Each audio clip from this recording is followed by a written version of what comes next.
الفاتحة إلى حضرة النبي المصطفى سيدنا محمد صلى الله عليه وسلم وأصحابه الكرام وآل بيته الندام وأئمة الأعلام خصوصا لأبويا سيد محمد بن علي الملك الحسن وزوجاته لأن الله تغشم برمائل درجاتهم في الجنة وإذ علينا من أسرارهم وأنوارهم ولومهم وبركاتهم في الدين الدنيا والآخرة بسر الفاتحة.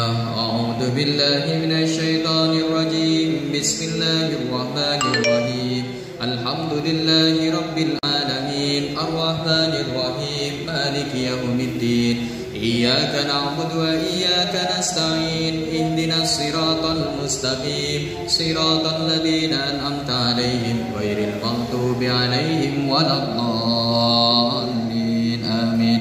ولا أبويا سيد أحمد بن محمد بن علي الملك الحسن وأبويه المدين أستاذ شهاب الدين شفاء وجميع مشايخنا والمعلمين وأساتذتنا أصحاب الحقوق الواجبات علينا بأن الله يحفظهم وينصرهم ويبارك فيهم وفي أمرهم وإخوانهم وأولادهم وجماعتهم وتلاميذهم في خير اللطف وعافية بسر الفاتحة.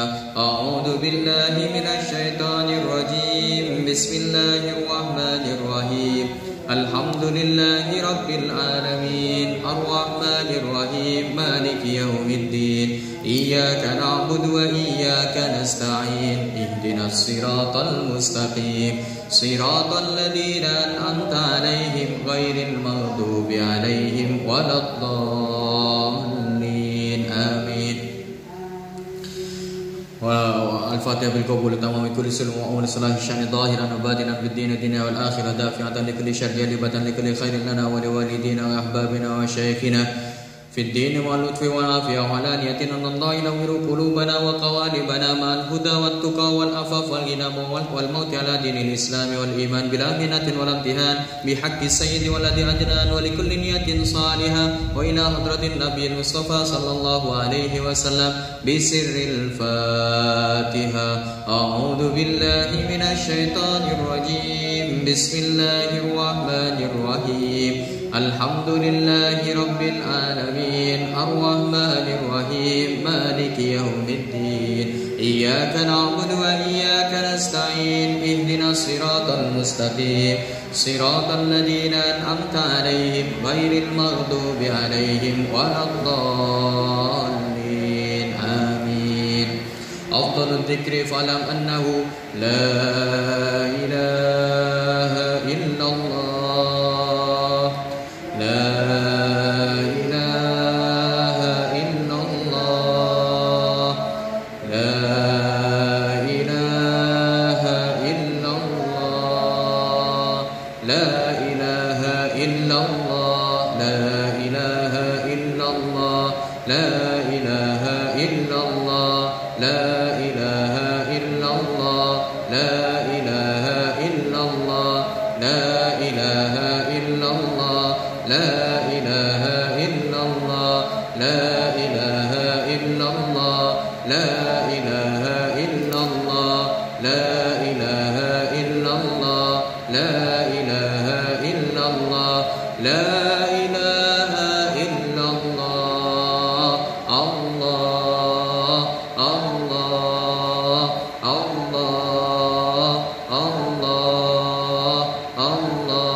حسبنا الله ونعم الوكيل حسبنا الله Hasbunallah wa ni'mal wakil. Hasbunallah Hasbunallah wa ni'mal wakil. Hasbunallah wa ni'mal wakil. Hasbunallah wa ni'mal wakil. Hasbunallah wa ni'mal wakil. Hasbunallah wa ni'mal wakil.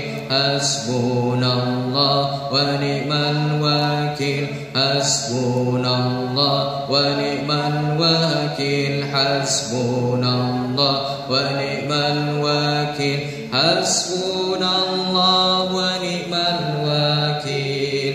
Ya Latifu ya Latif, ya Latif Allah Latif. Ya Latifu ya Latif, ya Latif Allah Latif. Ya Latifu ya Latif, ya Latif Allah Latif. Ya Latifu ya Latif, ya Latif Allah Latif. Ya Latifu ya Latif, ya Latif Allah Latif.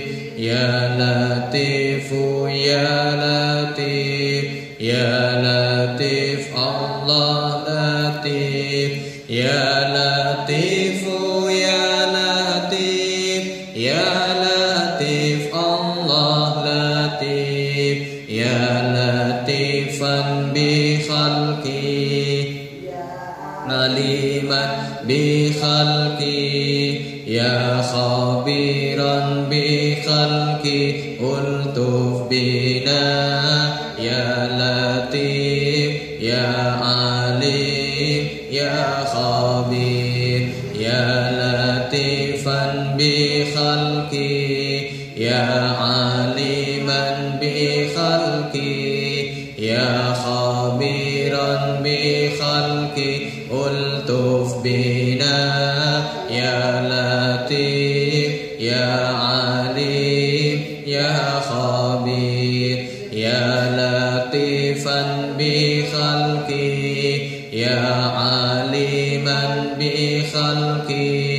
Ya khabiran bi khalqi, ultuf bina.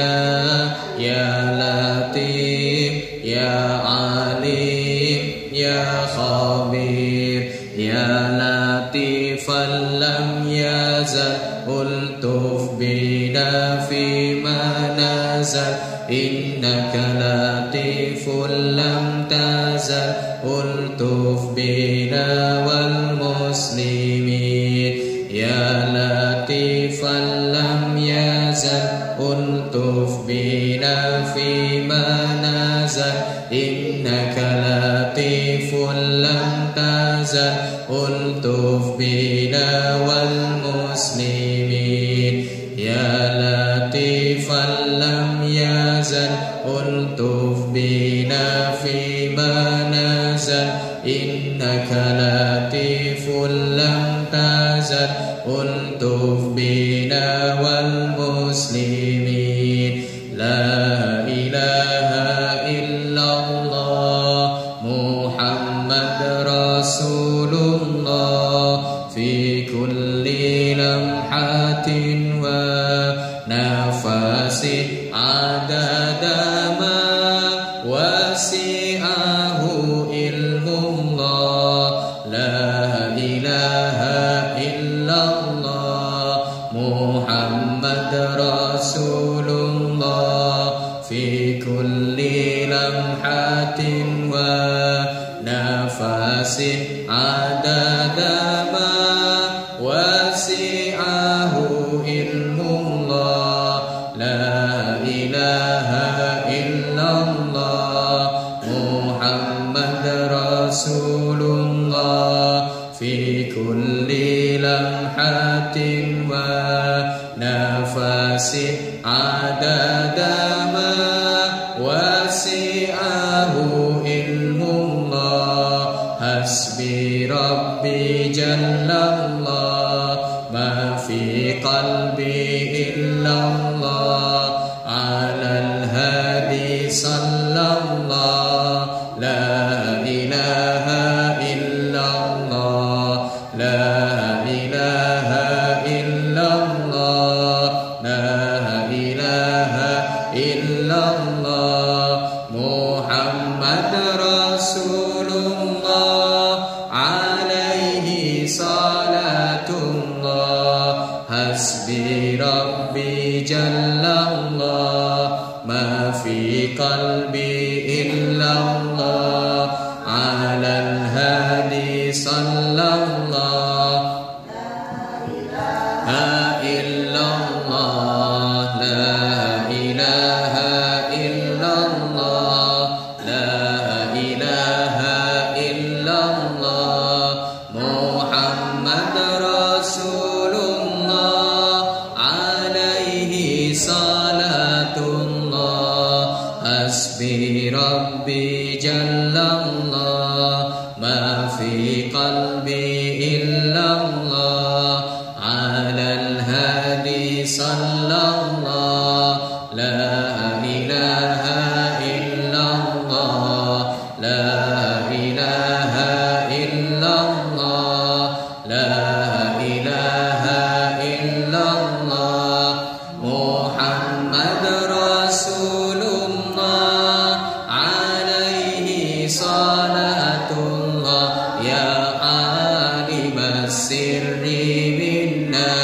la takshifi sitra anna wa afina wa'fu anna wa kullana haitsu kunna ya alim sirri minna la takshifi sitra anna wa afina wa kullana haitsu kunna ya alim sirri minna la takshifi sitra anna wa afina wa'fu anna wa kullana haitsu kunna Allahumma ya Rabbana cukupana luberana beras akeh duit akeh kanggo ngaji lunga aji barakahe nabi wali Allahumma ya Rabbana cukupana luberana beras akeh duit akeh kanggo ngaji lunga haji barakahe nabi wali Allahumma ya Rabbana cukupana luberana beras akeh duit akeh kanggo ngaji lunga haji barakahe nabi wali Allahumma ya Rabbana cukupana luberana beras akeh duit akeh kanggo ngaji lunga haji barakahe nabi wali Allahumma ya Rabbana cukupana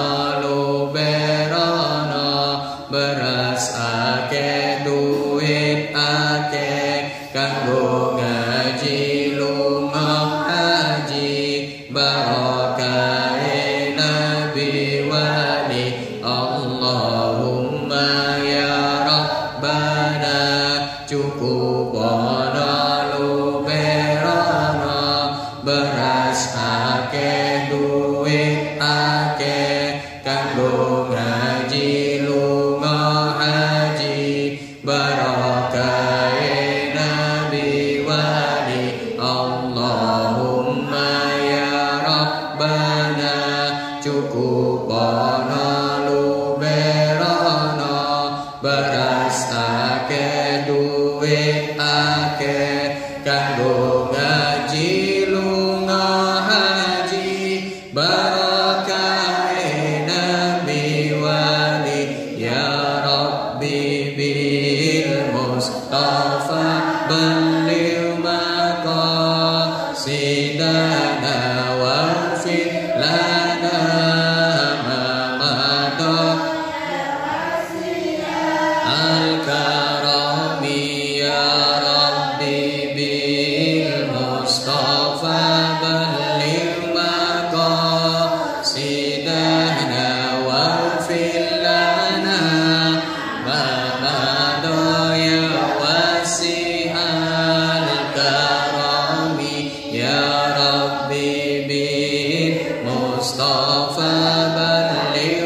سلام على المرسلين والحمد لله رب العالمين ربنا تقبل منا وقبلنا بسر الفاتحة أعوذ بالله من الشيطان الرجيم بسم الله الرحمن الرحيم الحمد لله رب العالمين الرحمن الرحيم مالك يوم الدين إياك نعبد وإياك نستعين اهدنا الصراط المستقيم صراط الذين أنعمت عليهم غير المغضوب عليهم ولا الضالين آمين. Alhamdulillah tabaraka wa ta'ala wa salliman ala Rasulillah Muhammadin sallallahu alaihi wasallam. Allahumma salli ala sayyidina Muhammadin al-Fatih lima ughliq wal khatim lima sabaq nasiril haqqi bil haqqi wal hadi ila siratikal mustaqim wa ala alihi haqqa qadrihi wa miqdaril azim. Inna asdaqal hadis kitabullah wa khairul hadi hadi Muhammadin sallallahu alaihi wasallam wa syarrul umuri muhdatsatuha wa kullu bid'atin dhalalah wa kullu dhalalatin finnar. Moga kita sekarang seperti biasa membaca doa awal majelis terlebih dahulu, dilanjut dengan doa ziyadatul ilm atau doa tambah ilmu. Bismillahirrahmanirrahim. Allahumma inni a'udzu bika an adilla au udalla au azilla au uzalla أو أظلم أو أظلم أو أجهل أو يجهل علي ربي زدني علما ووسع لي في رزقي وبارك لي فيما رزقتني واجعلني محبوبا في قلوب عبادك وعزيزا في عيونهم واجعلني وجيها في الدنيا والآخرة ومن المقربين يا كثير النوال يا حسن الفعال يا قائما بلا زوال يا مبدئا بلا مثال فلك الحمد ولك المنة ولك الشرف على كل حال وصلى الله على سيدنا محمد وعلى آله وصحبه وسلم والحمد لله رب العالمين. Alhamdulillah wa syukurillah salatu wassalamu ala Rasulillah sayyidina Muhammad ibn Abdullah wa ala alihi wa sahbihi wa man tabi'ahum wa mawala. Bapak Ibu yang kami hormati, pripun kabare? Baik. Sehat? Seger nggih? Seger sedanten nggih? Alhamdulillah. Ya. Berangkatnya tadi pakai niat nopo mboten? Niate nopo? Angsal niat pinten? Ya. Sudah dapat niat berapa tadi? 5, 7 atau 12? Ya, diusahakan seperti yang sudah kita bahas pada pertemuan sebelumnya, diusahakan ketika kita mau mendatangi majelis kajian kita, jangan hanya sekedar dengan membawa satu niat. minimal 2 atau 3 minimal niku. Nopo mawon saat bisa dipikir sendiri nanti. Ya. Pengen ketemu Ustaz, ya. Pengen ketemu ibu-ibu. Oh, ana siji maneh saat pengen ketemu wong iki, tak nagih utang aku. Seumpama, nggih. Tapi yang jangan ya usahakan niatnya niat yang mengarah kepada keikhlasan kita, ya mengarah keikhlasan hanya mengharap ridha Allah Subhanahu wa taala. Nah, kemarin kita sudah bahas niat, bahkan niat itu sudah dibahas ada 3. Nggih, napa mawon tasih imut? Wonten asmanipun niat. Nah, kalau niat ini Ustaz, kita punya keinginan di dalam hati langsung bergerak untuk mengerjakan, langsung melangkah untuk mengerjakan. Saat itu juga atau beberapa saat setelah kita berniat. Niku pertama, istilahnya niat. Yang dikatakan niat nggih ngoten niku. Terus wonten malih asmanipun azam. Azam niki pripun? Azam niki dia punya niat tapi mengerjakannya masih ditunda. Setahun kas, saulan, sak minggu dan lain sebagainya. Niku istilahipun apa? Azam. Wonten malih, nah, derajat di bawah lagi nomor 3 istilahipun khatir. Khatir niki napa? Orang punya keinginan tapi tidak bergerak untuk melaksanakan atau mengerjakan. Niku istilahipun khatir. Hanya punya keinginan mawon, ya hanya punya keinginan saja tapi tidak mengerjakan apa yang diinginkan. Niku. Lek istilahipun cita-cita niku mlebet ten pundi? Cita-cita niku mlebet ten pundi? Jenengan rumiyin kan ditangleti ngoten. Pengen jadi apa? Dokter. Pengen jadi niku napa istilahnya? Azam. Kenapa? Karena tidak langsung mengerjakan, tapi bisa menjadi niat. Kalau ketika kita ditanya, anak kecil seumpama atau jenengan ditanya, jenengan pengen jadi apa? Saya pengen jadi dokter. Nah, setelah dia punya keinginan disertai dengan semangat belajar, semangat untuk nyari ilmune, semangat untuk usaha biar bisa menjadi dokter. Niku masuk derajat niat.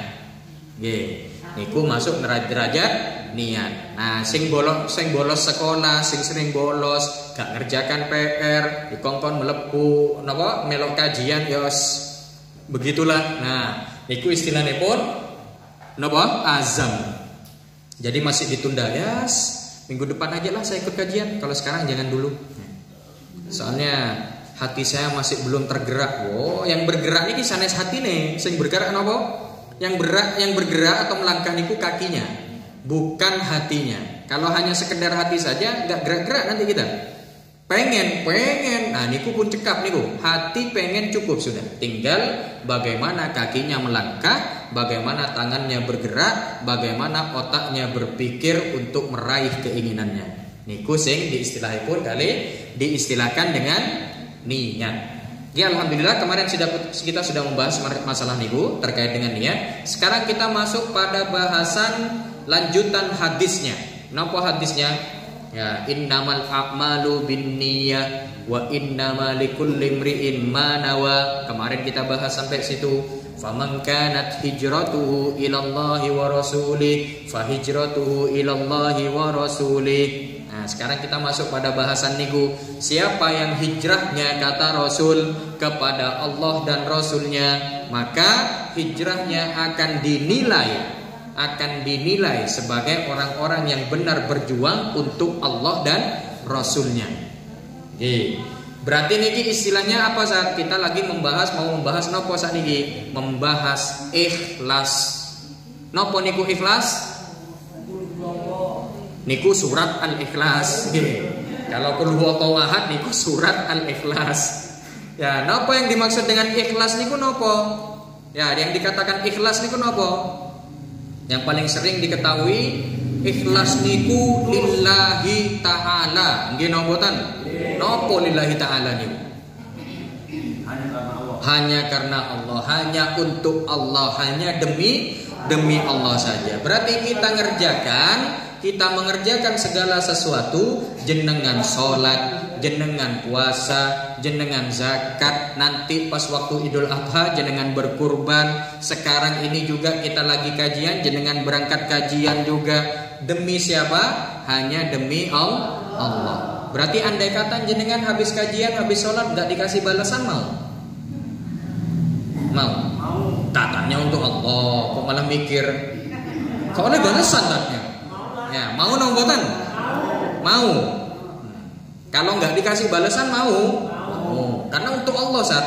Tapi alhasil, kalaupun kita melaksanakannya tidak mengharap balasan, pasti Allah akan membalas. Karena Allah itu punya sifat Rahman, Allah juga punya sifat Rahim. Ya. Kita niat saja dikasih pahala, apalagi kita mengerjakan niat tersebut. Nah niku. Nah, istilah lillahi ta'ala atau ikhlas niki yang akan kita bahas pada sore hari ini. Poin pertama, apa yang dimaksud dengan ikhlas? Nah, ini yang perlu kita pahami. Ikhlas niku ndak usah diartikan macam-macam. Ikhlas niku ringan pengertiannya. Nopo niku?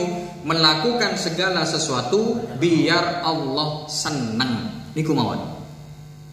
Lah jenengan kalau ngerjakan sesuatu biar maaf cek bojone seneng, kepikir no ta? Saya pengen ngerjakan sesuatu biar istri saya seneng, Ustaz. Gampang nggak mikirnya? Oh gampang. Tinggal keluar sebentar ke Simbaringin, ya cari ketoprak paling enak, mulai kayak no. Di ketoprak paling enak yang pernah saya temukan. Langsung bojone mesam-mesem wis. Niku menyenangkan istri saja masih bisa terpikir. Ibu juga, kalangan istri, kalangan ibu-ibu untuk menyenangkan bapak, ya menyenangkan suaminya, gampang juga. Yes, udah usah dibahas niku, ya, paling sih senengi karo bapak iki opo sih? Nah, niku wis kepikiran tes, langsung wis gampang.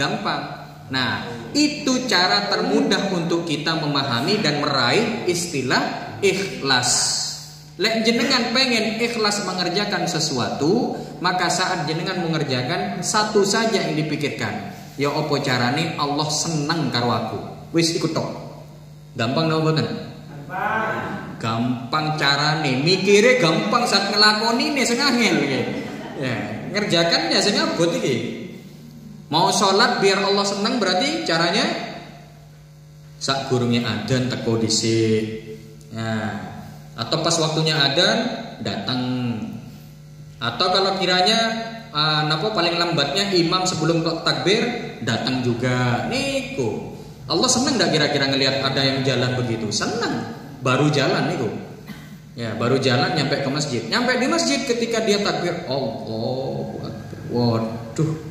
Niku Jadi niat kita mengerjakan niku bukan karena ingin dilihat mertua. Pertama, bukan karena ingin dilihat oleh orang lain. Intinya di situ. Yang kedua, tidak ingin dipuji oleh orang lain. Istilahnya itu. Yang penting kita bisa dilihat Allah, bisa dipuji sama Allah, selesai. Nah, itu saja dah. Ya, saya melihat jenengan sholatnya bagus, ngelihat jenengan berangkat kajian semangat, tidak dapat apa-apa dari saya. Paling cuma, masya Allah, jenengan ini luar biasa ya. Paling cuma begitu. Ya, apa kalau jenengan semangat datang saya ngasih uang? Enggak. Ya, paling cuma muji saja. Terus jenengan datang yang balas yang ngasih siapa? Allah yang ngasih. Gak kelihatan. Saat makan nih senggaranya gak semangat. Soalnya Allah kalau ngasih itu gak kelihatan. Pengen kelihatan? Enggak. Lah pengen kelihatan ada caranya. Napa niku? Mati dulu.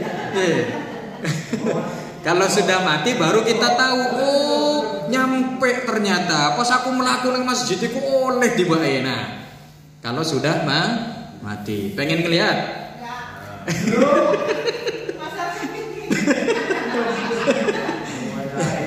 Tidak apa-apa Ustaz, meskipun belum ngelihat tidak apa-apa, kita ngerjakan yang lain dulu. Buatan apa? Niku istilah yang pertama. Jadi kita mengerjakan segala sesuatu dengan harapan Allah senang ke kita. Itu aja. Pertama niku. Terus yang kedua, kalau kita masih kurang semangat, Ustaz, saya kurang semangat kalau ngerjakan sesuatu karena ingin agar Allah seneng niku saya kurang semangat. Oke, ada tambahan lagi. Jenengan kan ngarep balasan, nggih. Kalau ngerjakan sesuatu pasti pengen ada balasannya. Iyalah saat minimal uang lelahnya, uang capek nih, istilahnya niku. Kalau istilahnya kita bisyarah. Bisyarah niku napa nggih? Busyra itu kabar gembira. Berarti bisyarah ini sesuatu yang menggembirakan, nggih. Jadi ada uang lelah niku istilahnya bisyarah, menggembirakan atau menyenangkan. Nah, kalau jenengan memang mengharap balasan, ya, ketika mengerjakan peribadatan ataupun segala sesuatu hal baik, maka jenengan niatkan, jangan hanya sekedar niatkan, maka jenengan berpikir, saya mengharap balasan memang, tapi saya tidak mengharap balasan dari manusia. Niku baru bisa diistilahkan dengan ikhlas. Awakmu ngerjakan ini, awakmu poso iki kapan apa? Oleh niat yang paling dia keimanan yang agak tinggi nopo, cek Allah senang karo aku. Nah, itu istilah pertama. Atau kalau ndak yang kedua, ya biar saya dapat balasan lah dari Allah. Apa? Ente poso cek oleh jatah toko bojomu apa ya apa? Oga, jarno bojo-bojo urusan liya engko. Ya, biar saya dapat balasan dari Allah. Niku yang kedua. Ya, cara termudah untuk bisa mendapatkan keikhlasan. Makanya para sahabat Rasulullah, teman-temannya Rasulullah, murid-muridnya Rasulullah ketika mereka berangkat hijrah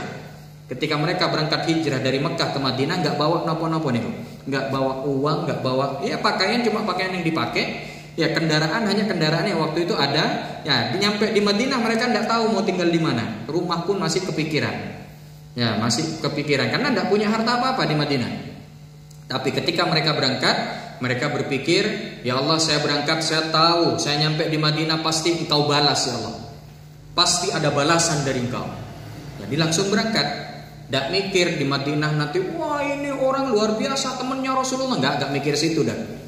Yang penting berangkat, nyampe sana Allah yang ngurus saya. Saya tidak mau tahu dah. Yang penting ini perintah Allah, saya disuruh hijrah, ya sudah saya berangkat hijrah. Terus niku para sahabat. Akhirnya enggak nego ke Rasulullah, enggak nego. Ya Rasulullah, kalau semisal rumah saya yang di Makkah saya jual dulu, setelah itu uangnya saya bawa ke Madinah gimana? Botan. Perintah Rasul, hijrah sekarang, berangkat semua mereka.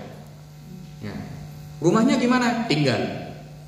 Nah, yang terjadi akhirnya rumah-rumah di Makkah niku diambil oleh orang-orang kafir, diambil oleh orang-orang musyrik. Rumah mereka disita, kekayaannya mereka dirampas. Hanya mereka nyampe ke Madinah tidak punya apa-apa. Andai kata pulang ke Mekah pun hartanya sudah habis. Atas niku. Tapi apa yang terjadi? Disebutkan di dalam sejarah bahwa kota Madinah pernah menjadi kota terkaya di antara seluruh kota yang ada di Jazirah Arab. Niku pernah menjadi kota terkaya di Madinah. Sampai bingung para sahabat waktu mau mengeluarkan zakat. Iki apa zakat nang sapa aku? Kalau zakat kan harus ada golongan tertentu. Kalau sedekah buatan jenengan sedekah ke orang kaya boleh, nggak apa-apa. Sedekah ke orang yang lagi yang sudah tidak membutuhkan nggak masalah. Yang penting dia mau nerima matan mawon. Nah, kalau zakat nggak bisa. Zakat harus pada orang-orang tertentu, 8 kelompok tertentu. Nggak bisa sembarangan ngasih ke orang-orang yang ada di sekitar kita kalau tidak masuk ke 8 golongan niku. Sampai bingung waktu niku orang-orang Madinah. Kenapa? Karena saking makmurnya, semua orang mau zakat. Saya mau bayar zakat ke kamu. Ojo, lek aku nerima tekmu, terus aku ngekei sopo. Aku apa ngetokno bisa niki zakat niki. Loh, kamu mau bayar zakat juga? Iya, saya mau bayar zakat. Datang ke temannya lagi, saya mau bayar zakat, tolong diterima. Oh jangan, saya juga mau bayar zakat. Bingung kan? Ya, bingung semuanya. Sampai ke Madinah keliling, gak nemu orang yang bisa menerima zakat. Berarti tandanya orang yang ada di Madinah, warga di Madinah waktu itu semuanya kaya. Kayak apa sih Ustaz kekayaannya? Ada salah satu yang pernah kita dapatkan dari guru kita. Ya, Paling miskinnya orang yang ada di Madinah waktu itu adalah Sayyidina Jabir bin Abdullah. Beliau paling miskin di kota tersebut, tapi hartanya beliau memiliki 22 rumah. Nah, itu paling miskin. Nah, kira-kira kalau ada di Desa Liman Benawi orang punya 22 rumah, masuk golongan nopo nih? Bahaya, Ustaz. Enggak ada ceritanya orang punya 20 rumah nih miskin. Ya, atas niku. Tapi waktu itu di Madinah yang paling miskin, berarti di atasnya beliau ada banyak. Di atasnya beliau banyak. Yang lebih kaya dari beliau juga banyak. Ya, seperti itu. Baiklah, masuk pada bahasan kita. Keikhlasan juga, ya, itu pemahaman terkait keikhlasan. Yang pertama, melakukan ketaatan demi satu tujuan, yaitu demi agar Allah senang pada kita, bukan agar orang lain senang pada kita. Itu yang pertama. Yang kedua, kita mengharapkan pujian, mengharapkan balasan, mengharapkan kebaikan. Itu balasan tersebut bukan dari manusia, tapi yang kita harapkan balasan tersebut langsung dari Allah. Itu istilahnya ikhlas. Keseringan kita kalau melakukan kebaikan ke orang lain, kita baik-baikin orang, iku sih mikir, oleh aku apik nang wong iki, insyaallah engko lek aku susah pasti dibantu. Masih sempat mikir ngoten apa boten? Pasti mikir. Ya, saya mau bantu Mas Har sekarang. Ya, saya kalau susah, ya haruslah Mas Har ya pasti bantu saya. Iya kalau bantu, kalau enggak? Nah, kecewa no boten? Kecewa pasti. Makanya jangan pernah kita menggantungkan harapan kepada sesama manusia. Kecewa. Apalagi orang yang seringkali memberi harapan palsu. Oh, PHP ini. Sudahlah, tenang. Nanti apa kata saya saja. Oh, lewat apa kata saya iki angel enggak? Ya. Datangi pas waktu benar-benar kita susah. Nah, kalau bisa rekam pas ngomong nih Gun. Apa kata saya, rekam langsung. Ngomong mana Pak? Nah, ngono iku. Rekam langsung. Pas jenengan susah datangi, setel. Ya, kasih tahu ini loh Pak, sampean dulu ngomong begini. Pasti banyak alasan. Ya, iku biyen Mas. Lah saiki aku rada rada angin pisan iki saya. Ya wis lah. Padha njaluk nang Gusti Allah ae. Nah, ujung-ujungnya. Berarti bisa dikatakan tidak usah kita berharap kepada manusia, tidak usah kita meminta balasan kepada manusia. Kalaupun manusia membantu kita, maka kita harus ingat kebaikannya dia. Kita yang harus ingat kebaikan orang lain, bukan kita mengingat kebaikan diri kita sendiri. Niku, coba semua muslim seperti ini, nggak ada kayaknya orang miskin niku. Kalau ada orang yang baik, orang yang melaksanakan kebaikannya tidak mengingat apa yang dilakukan, tapi orang lain mengingat kebaikannya dia. Ini sekarang terbalik. Yang ngasih ingat kebaikannya, yang dikasih lali. Yang dikasih kebaikan lupa kalau temennya ini pernah melakukan kebaikan ke dia. Ini yang terbalik sekarang seperti itu. Kejadiannya begitu.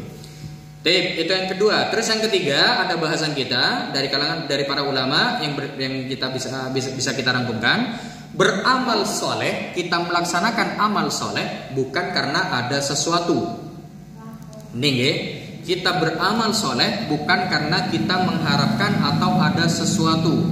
Jangan sampai kita melakukan sesuatu, mengerjakan amal soleh karena kita berharap bahwasanya Allah pasti setelah ini ngasih balasan ke saya. Jangan. Kenapa? Karena khawatirnya setan waktu itu bergerak juga. Kita perlu ingat, setan ini pernah izin ke Allah. Ya Allah, saya mau menggoda anaknya Nabi Adam. Diizinkan apa buatan sama Allah? Diizinkan.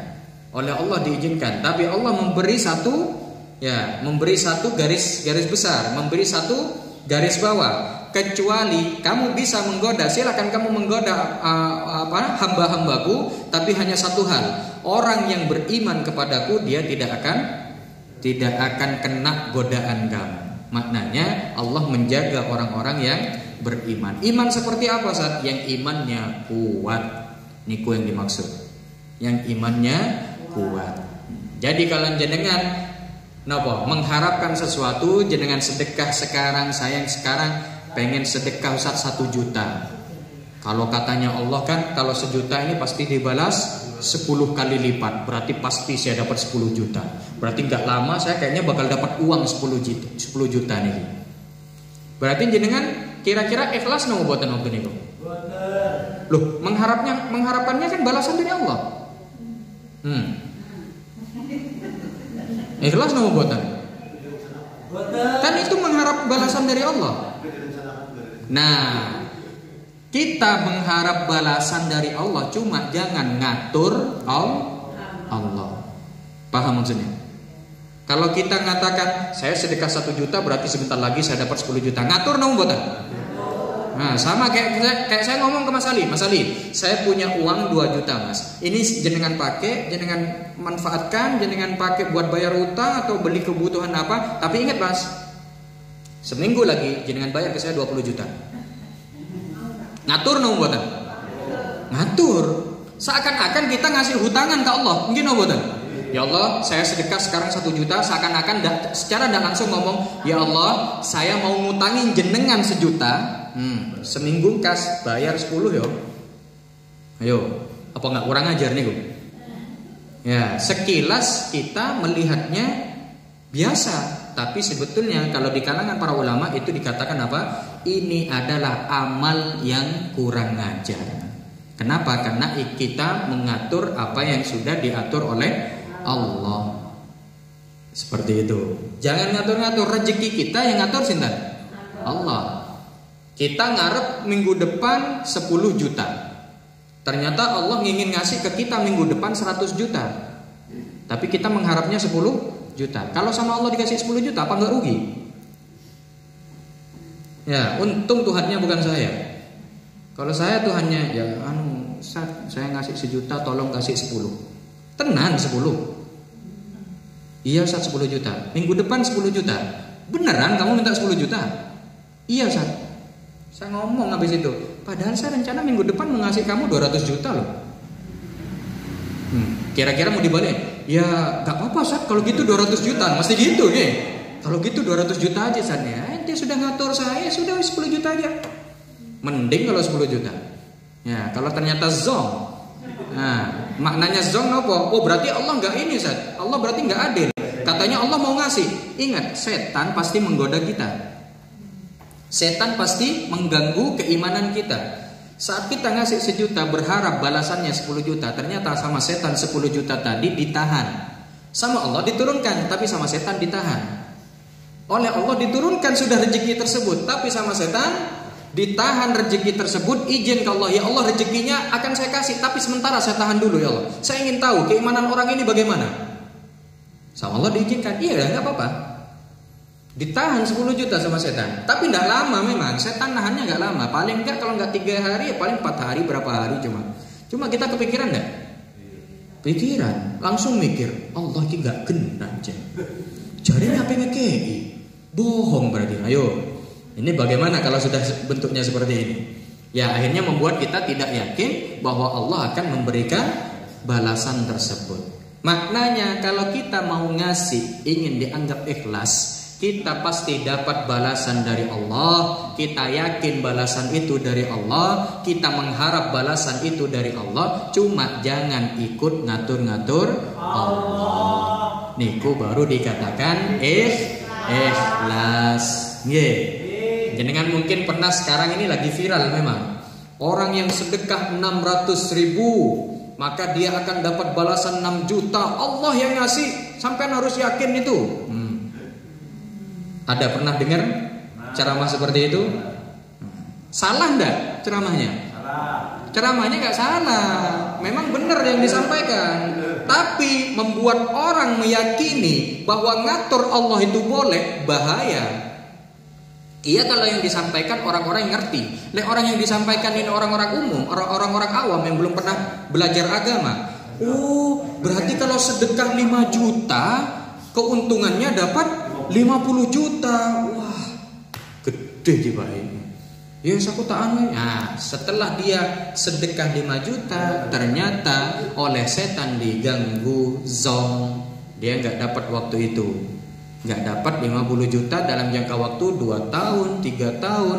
Akhirnya dia bikin status di Facebook, bikin status di YouTube, ya, bikin segala macam. Jangan percaya sama ustadz ini, ustadz pembohong, wah segala macam. Kenapa? Karena ustadznya mengarahkan kalau kita sedekah melakukan kebaikan, balasan dari Allah segini. Sejak kapan Allah ngasih tanda sebegitu? Gak ada.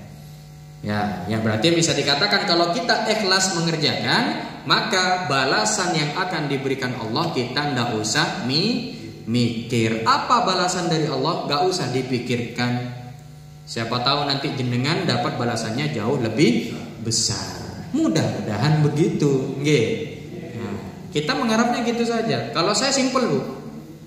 Ketika saya ditanya sama salah seorang teman saya, kamu melakukan ini nih nggak minta bayaran, nggak minta apa nih? Ya, karena saya memang ngarepnya dari Allah aja. Emang Allah ngasih apa? Ya, terserah Allah lah. Ngapain saya ngikut-ngikut? Nanti kalau saya ngikut-ngikut dikasih kalkulator suruh ngitung, saya bingung. Udahlah urusannya Allah aja. Biar malaikat yang bingung. Saya nggak mau tahu ya. Allah mau ngasih, malaikat mengantarkan, saya tinggal nerima. Karena tidak ada pekerjaan paling ikhlas kecuali menerima. Nggih, noboten?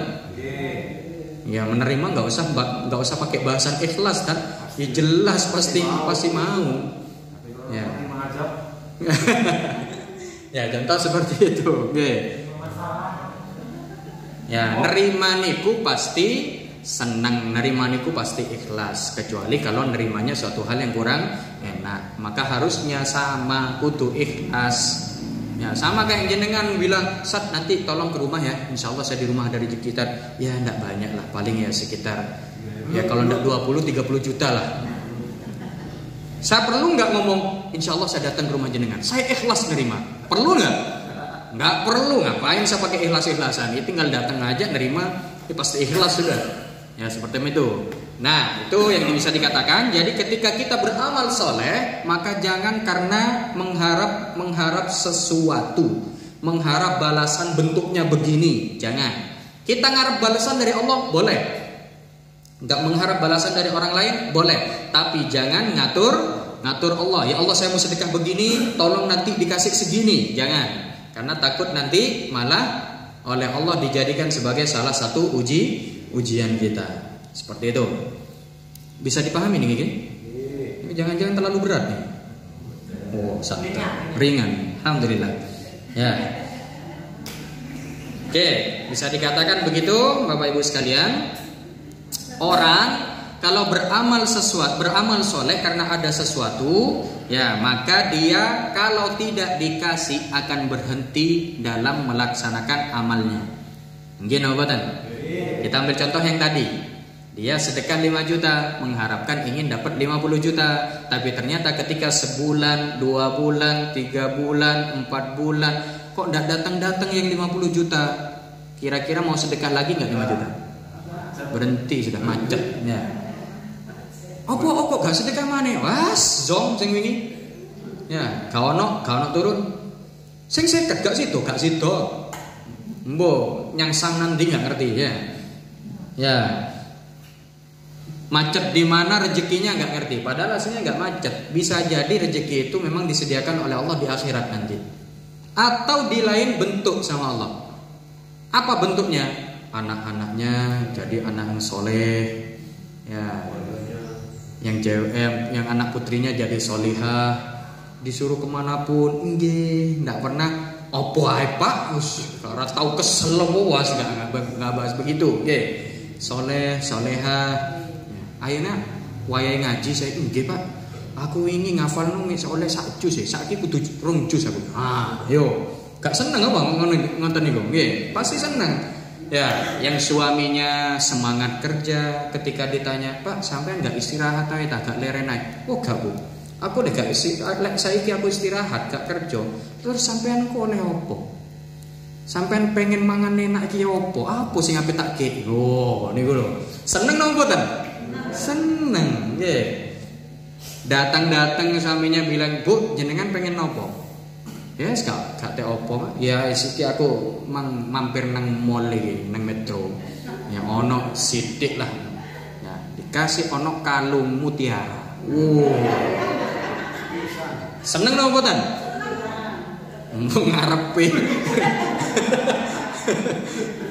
Ya, ngasih begitu. Kenapa? Karena baru dapat rezeki. Rezeki yang diutamakan oleh suaminya sinten? Keluarga. Niku kan banyak sekarang orang punya rezeki tapi yang diutamakan bukan keluarganya. Mangane mie ayam tuh tiap malam. Ya, tiap hari ayam, kalau nggak ayam tempe, kalau nggak tempe telur, kalau nggak telur tahu. Kayaknya itu lauk saya nih. Makanya itu aja, giliran ada temennya datang, dek tuku sate nih. Tuku padangnya. Sing peteng gak apa-apa, sing gak apa-apa wis. Nah, langsung royal. Giliran ke temannya, giliran ke orang lain royal, tapi giliran ke keluarga, pelitnya luar biasa. Ada yang seperti itu, nggak usah disebut. Jangan-jangan nanti ada yang tersinggung ini. Nah, ada yang seperti itu ada. Makanya kita berharapnya mudah-mudahan rezeki yang Allah kasih meskipun tidak berupa uang tapi berupa hal baik seperti itu. Keluarga jenengan kayaknya tidak pernah sakit. Alhamdulillah sudah 42 tahun ini tidak ada yang sakit. Meskipun sakit kepala nggak pernah, bersin nggak pernah. Sakit hati sorry. Nggak pernah sakit. Nah, niku berkah mau mboten? Kan masuk berkah. Jadi Allah kasihnya tidak harus berupa uang, bisa jadi berupa keamanan, keberkahan hidup, kesehatan, keselamatan. Kados niku. Jadi enak kalau kita kelancaran dalam setiap permasalahan. Setiap orang punya masalah, masalah niku harus dimiliki setiap orang. Kenapa? Karena itu bentuk ujian kita agar kita bisa naik level, naik tingkat. Atau kalau nggak naik tingkat, dosa yang kita lakukan hilang, Allah hapus gara-gara ada masalah. Jadi kudunya jenengan seneng kalau lagi ada masalah, jangan merengut toh, langsung ngeluh. Opo doi masalah Ustaz. Harusnya seneng jenengan. Jadi kalau ketemu saya, Assalamualaikum Ustaz. Loh, kok ceria? Lagi dapat masalah. Wow, niku kudune. Kenapa? Karena waktu itu kita lagi ingin digugurkan dosanya atau dinaikkan derajatnya. Niku nggak mau. Iya mau Ustaz. Cuma hati itu agak nyesek dikit nih loh. Yang bikin ini. Nggak masalah. Alhasil itu yang perlu kita pahami dan perlu kita praktekkan. Jadi ketika kita beramal, jangan mengharap sesuatu dengan cara mengatur. Harus balasannya berupa uang juga. Jangan, karena kalau kita mengatur begitu, ketika tidak dikasih oleh Allah atau tidak nampak pemberian balasan itu, kita akan berhenti beramal. Nggih? Niku. Berikutnya, tidak juga jenengan beramal karena takut. Wedingnya dan seterusnya. Karena ketika hal yang ditakutkan tidak terjadi, kira-kira masih beramal lagi namun boten? Itu pernah terjadi di kasus umatnya Nabi Nuh, Bapak Ibu sekalian. Ceritanya ngeten. Niki saya cerita enggak apa-apa? Apa-apa nggih? Biasanya senang kalau ada bahasa cerita-ceritanya. Sambil makan enggak apa-apa. Ceritanya ngeten. Nabi Nuh itu pernah memberikan pernah memberikan peringatan kepada umatnya, kepada kaumnya. Awas, kalian jangan menyembah berhala, sembahlah Allah. Jangan sampai kalian ini menyekutukan Allah dan lain sebagainya. Gak digubris. Setelah itu Nabi Nuh mengatakan, kalau kalian memang gak begini, saya khawatir nanti Allah memberikan adab kepada kalian, memberikan siksa kepada kalian. Malah ditentang. Turunkan enggak apa-apa, adab semodel apa. Akhirnya setelah itu Nabi Nuh diperintahkan oleh Allah untuk bikin perahu atau bikin kapal. Bikinnya di atas gunung. Bikin kapal di atas gunung. Nah, aneh kan? Kalau andai kata ada orang yang bikin kapal di sini sekarang ini jauh dari laut, kira-kira jenengan mau ngomong apa? Iya. Jangan bilin gila, ada yang bikin perahu itu di samping ledeng itu. Oh, itu mah. Ya, Kalau di tengah-tengah jauh dari air bikin perahu, pasti kita mikir, ini orang apa pemikirannya? Kok bisa bikin perahu jauh dari air? Waktu itu Nabi Nuh juga begitu. Nah, ternyata ketika sudah jadi, perahunya sudah jadi, Allah ngetes ke umatnya Nabi Nuh. Waktu itu Allah ngetes, Allah mencoba dulu. Jadi waktu itu diturunkan hujan deras. Ya, hujan deras. Pas ketika sudah mulai banjir, mikir umatnya Nabi Nuh. Umat Nabi Nuh itu ternyata mereka ahli dalam bikin perahu. Hanya saja waktu itu Nabi Nuh bikin kapal atau perahunya bukan di pinggir pantai, tapi bikinnya di atas gunung. Nah, melihat adanya hujan seperti itu, air laut pasang, segeralah orang-orang umatnya Nabi Nuh ini segera bikin perahu.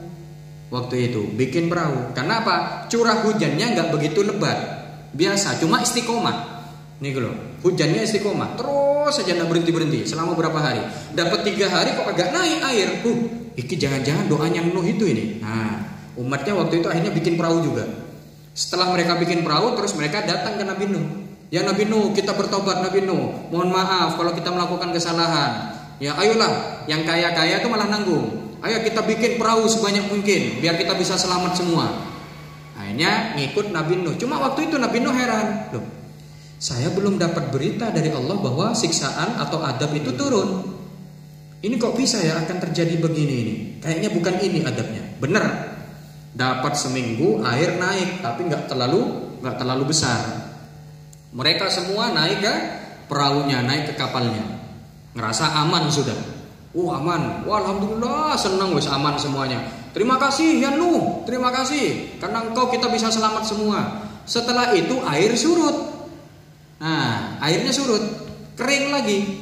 Nah, habis kering niku, akhirnya umatnya ngatakan apa?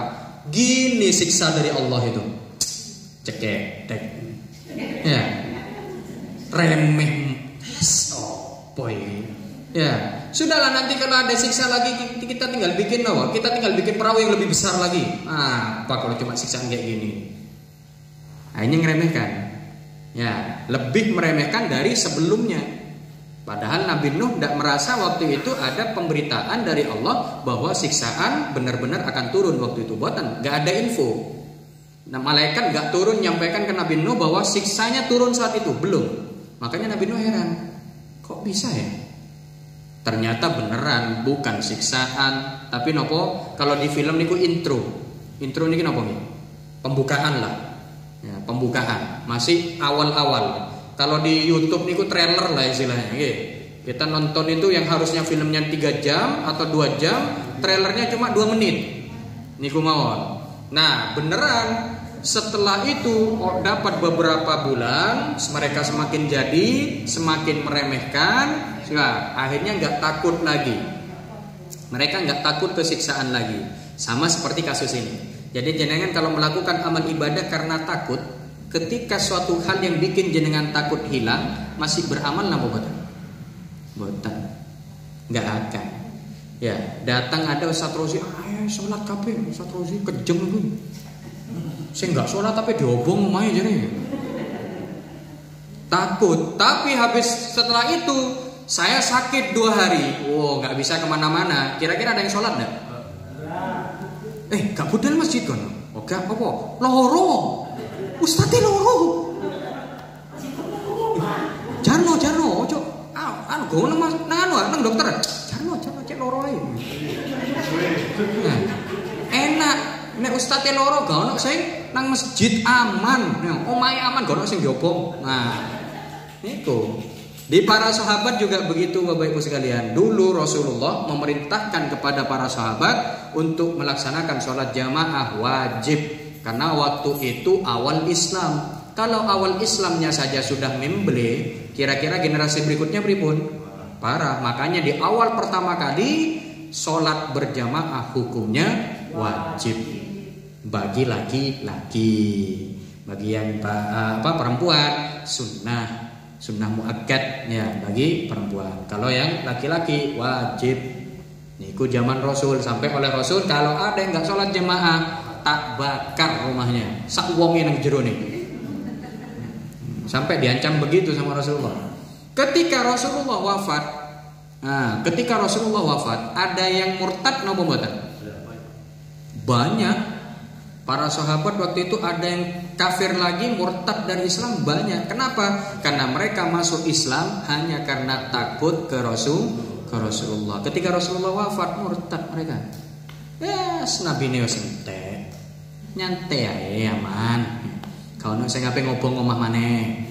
Santai aja, seperti itulah. Jadi jangan sampai beramal karena merasa takut kepada sesuatu. Baik. Apa lagi? Cara kita melakukan amal untuk ikhlas napa malih? Berikutnya mengerjakan sungguh-sungguh ya, dan menyembunyikan amal yang terlihat secara dohir. Atau kita mengerjakannya mau ndak mau Zat, kita mengerjakannya ini pasti kelihatan orang. Maka yang perlu kita jaga dari sisi hati. Kalau ada amal yang bisa disembunyikan, yang masih bisa disembunyikan, kerjakan dengan sembunyi-sembunyi jauh lebih baik. Contoh, jenengan puasa. Kalau jenengan puasa ada orang tahu nggak?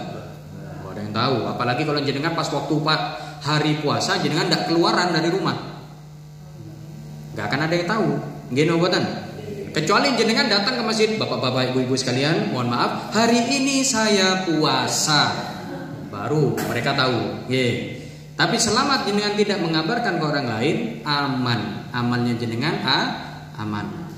Tersembunyi. Nah, itu jauh lebih utama. Karena apa? Aman dari penyakit hati.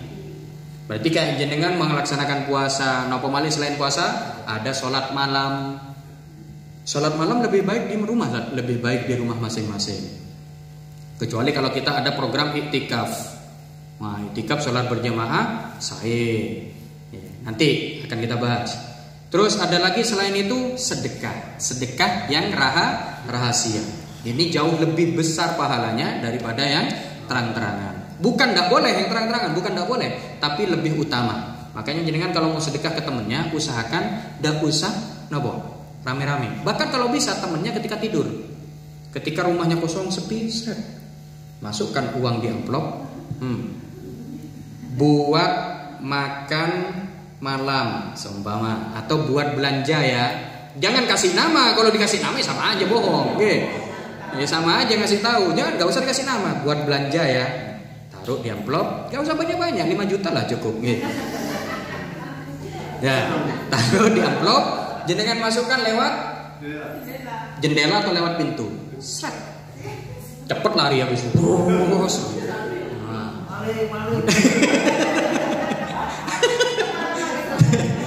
Nah, ketika temennya melihat, iki opo ya? Dibuka amplop buat mashar seumpama.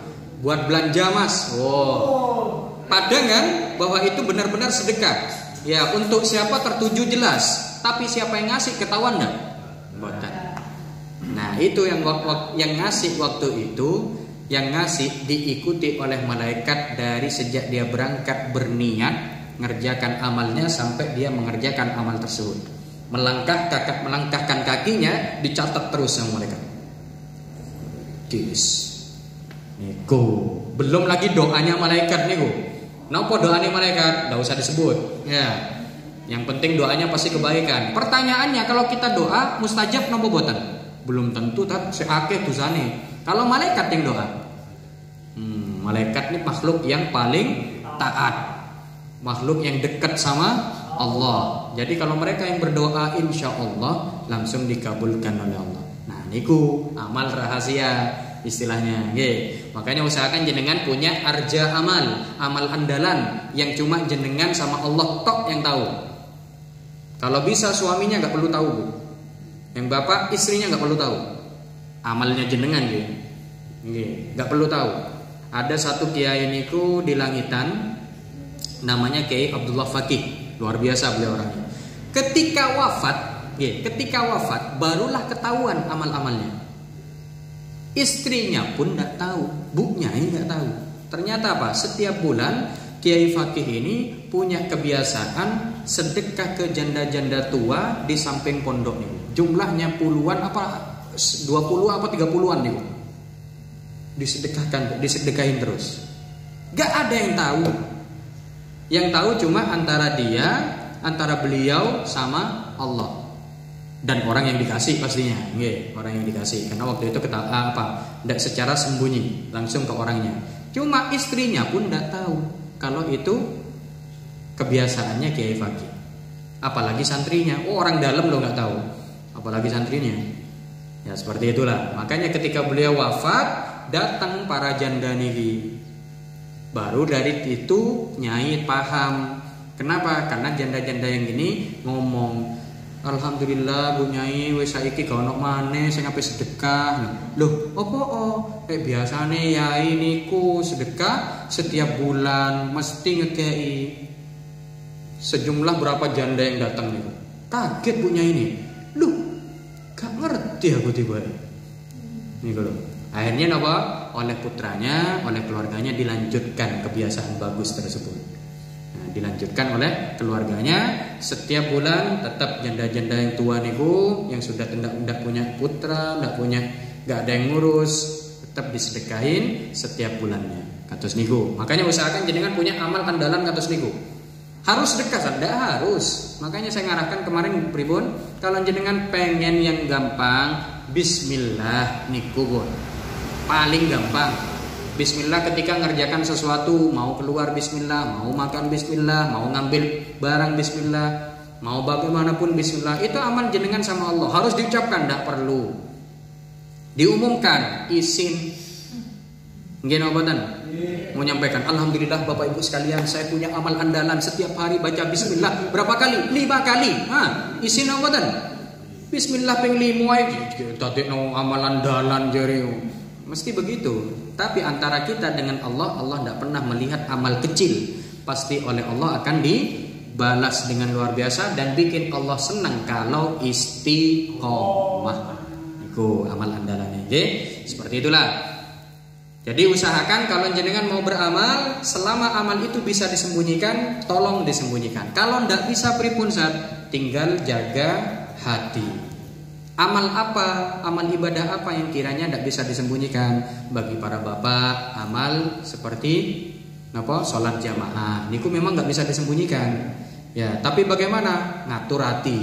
Jangan sampai jangan sampai kita berpikir orang lain yang nggak ikut jemaah itu derajatnya di bawah kita. Jangan sampai.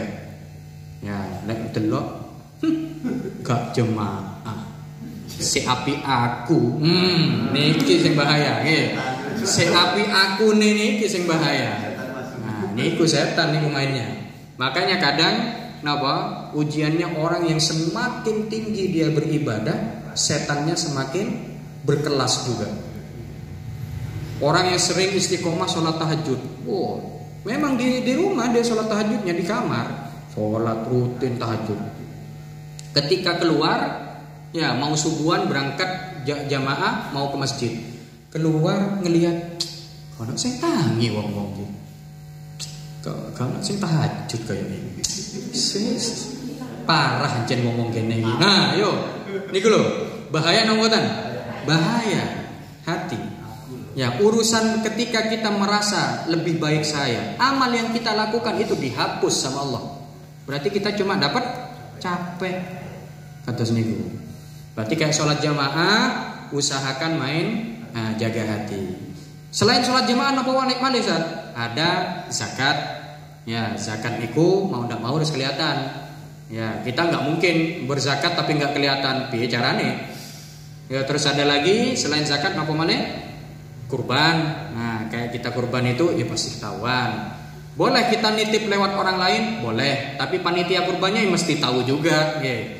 Akhirnya tetap ketahuan. Terus ada lagi haji niku kalau kita mau berangkat, pasti ketahuan orang. Makanya kita menjaga hatinya di situ.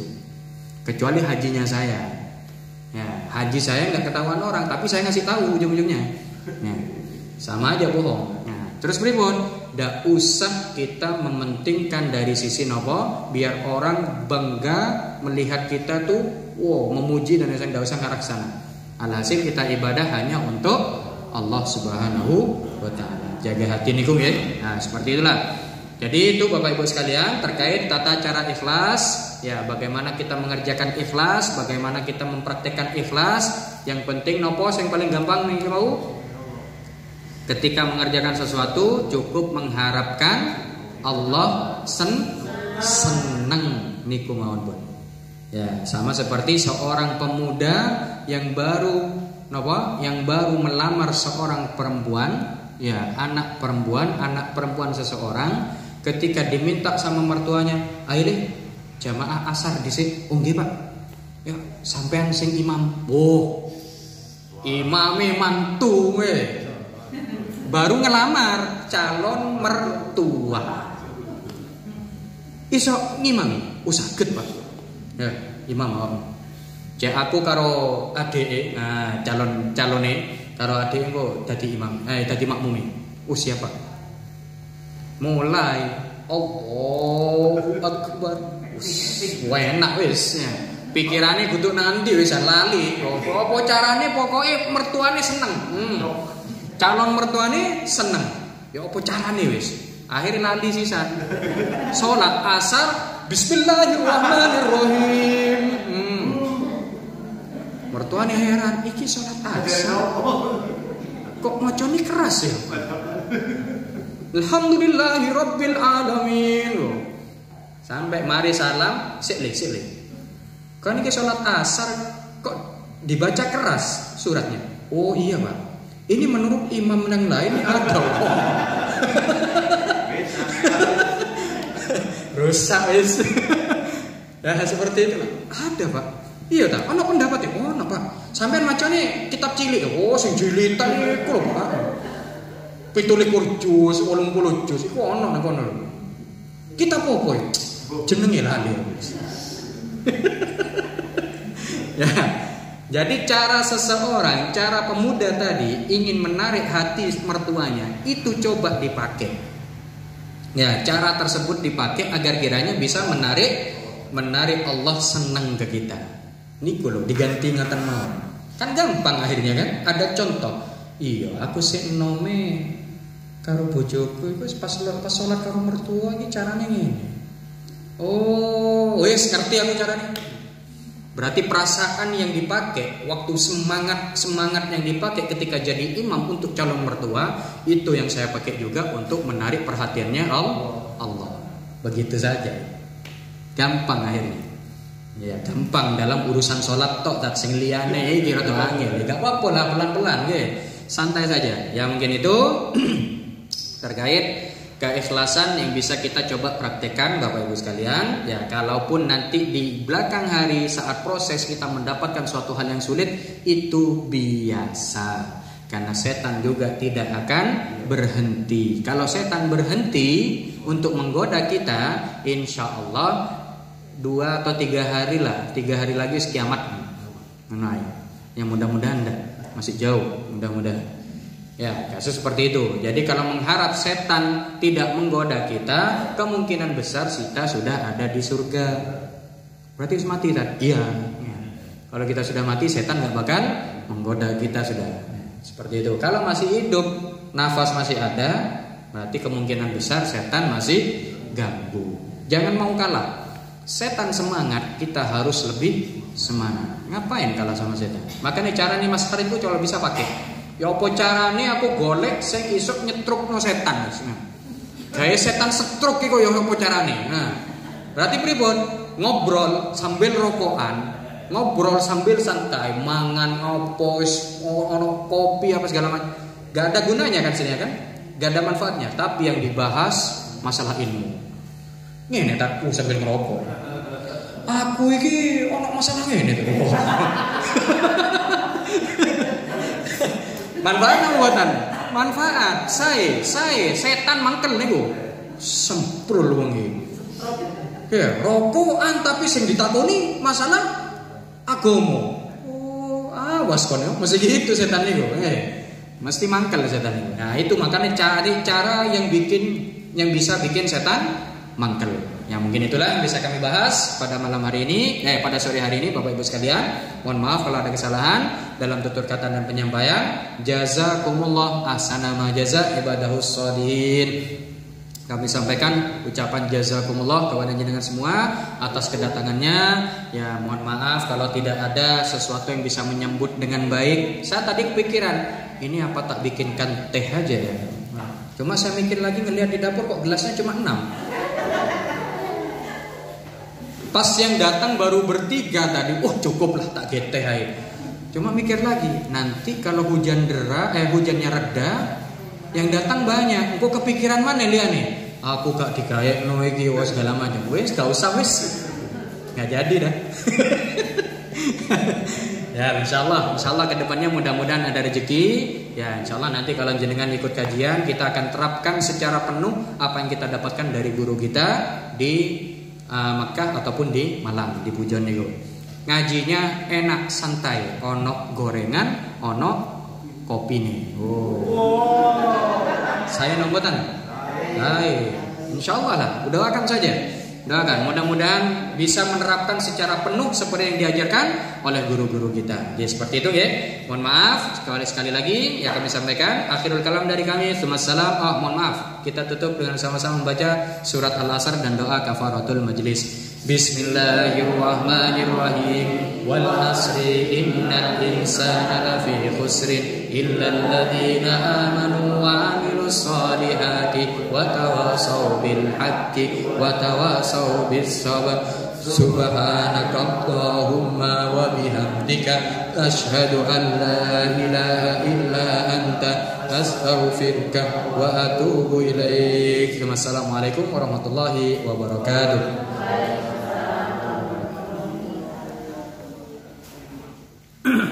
Ya, mangga. Baik, dulu siapa ya? Kacamata. Oh iya, kacamata.